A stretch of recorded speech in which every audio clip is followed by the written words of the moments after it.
It's Celtics coverage on CLNSradio.com. Hey guys, it's Bobby Manning, cooking up another edition of Celtics Post Game show live from the kitchen. Abbreviated, pre-recorded this time. Sometimes as the director of the show, you don't get a host to show up. But people are busy, they live busy lives, and that's why we here at the Celtics Post Game show use HelloFresh, which is all the beauty of cooking. It's flexible, delicious, simple. Why?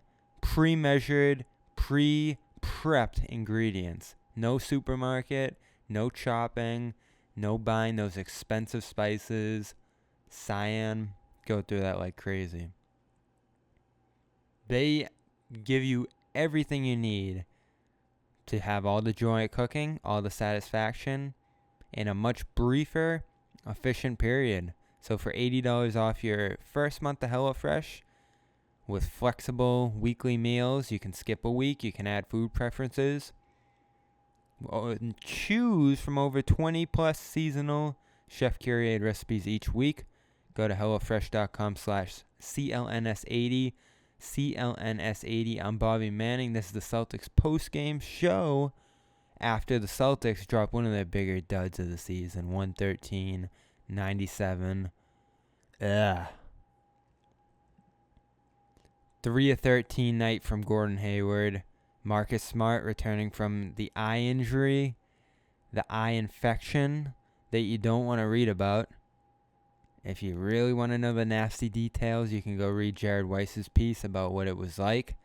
He returns with a 2 for 9 performance. Brown was respectable in this one. He was giving it a great effort into the later portions of the game, despite a minus 17 on 5 of 12 shooting. But we started this one off on the back end of Christmas Day when the Celtics blew out the Raptors in dominating fashion. And they get into this one early on, and we see the adjustments that the Raptors made, putting out a ton of screens to get themselves into the lane, kick out to shooters, get Boston's wing pressure off of them through a ton of hard screens, sometimes multiple screens to free up Patrick McCaw, who got going early in this one. He had 18. Kyle Lowry, sensational in this one, getting in between with 30. And Nick Nurse, the adjustments this guy makes to get a team without Pascal Siakam, without Marc Gasol a win. And this guy's in the Coach of the Year conversation, without a doubt. I mean, they are down Kawhi Leonard, Danny Green to start off the championship. And they come out here, minus Siakam, Gasol on top of that. And they get a convincing, overwhelming win over the Celtics. Love the screen game. Love how they took advantage of even Enes Kanter. Now that brings me to my next one on Enes Kanter. For all the people hating out there, going as far as to say that he's not even an NBA player, can't play, plus 11, plus 1, plus 4, plus 3, plus 21, plus 11, plus 17, plus 8, plus 8.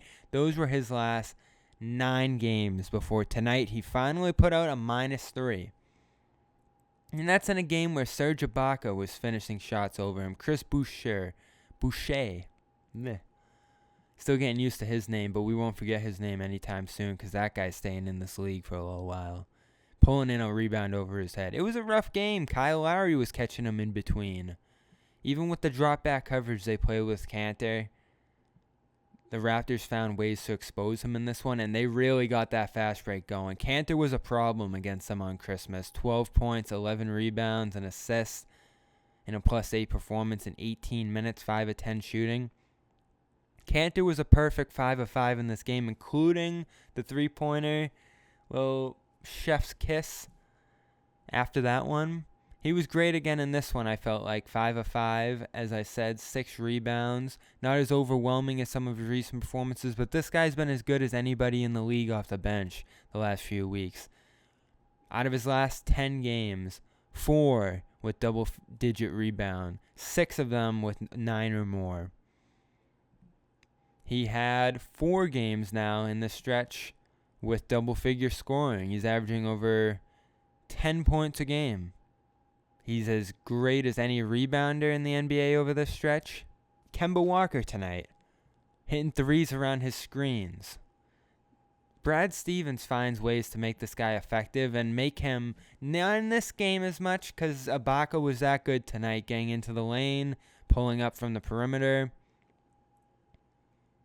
They got some great rolling action going with him that hurt Kanter, as well as the in-between action with McCaw and Lowry. But Kanter still setting up those screens for Kemba Walker, who goes 11 of 23 with 30 in his own right in this one. 3 of 11 from 3.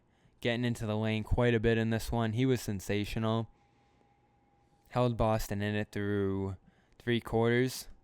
Here's what I'll say, though. On a night where Boston loses and as big of a dud as they've shown all year, I take some satisfaction in seeing the other team that I cover, the Syracuse Orange, get some representation in the NBA. It's been a rough few years of NBA talent coming out of Syracuse.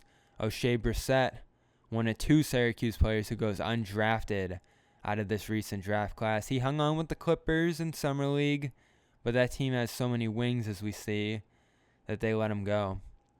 And he ends up in Toronto. Now, he's a Toronto native, Mississauga. Hope I said that right. Tough show of pronunciations tonight. He's been playing in the G League for Toronto quite a bit in that city where he grew up. But he's been with the major league team on his 2-way deal where they can use him 45 days. And he comes into this one and makes good use of one of those. Right before halftime, gets a putback dunk on a Lowry miss inside. That put Toronto up 9 before Kemba Walker hit a 3 before half that held the Celtics in it. C's were never able to get much closer than that, though. Oshae getting on the offensive boards, setting up Van Vliet for a big 3-pointer, and caught a big pass over Smart that basically made this a blowout. Finished over Smart inside, made it 93-80, and they were off from there. So the Raptors grab a big one. It's really hard to go out and beat a team, even undermanned, that's able to adjust, come back with more energy, and avenge a loss that they suffered earlier in the week. We're on to the Charlotte Hornets on New Year's Eve. We'll have post-game coverage here on the Celtics Post Game show live to begin your new year of 2020. So head to betonline.ag to receive your 50% welcome bonus, and be sure to use our promo code CLNS50 and take advantage of our great offer today. I'm Bobby Manning for CLNS Media, CelticsBlog.com. This has been the Celtics Post Game show.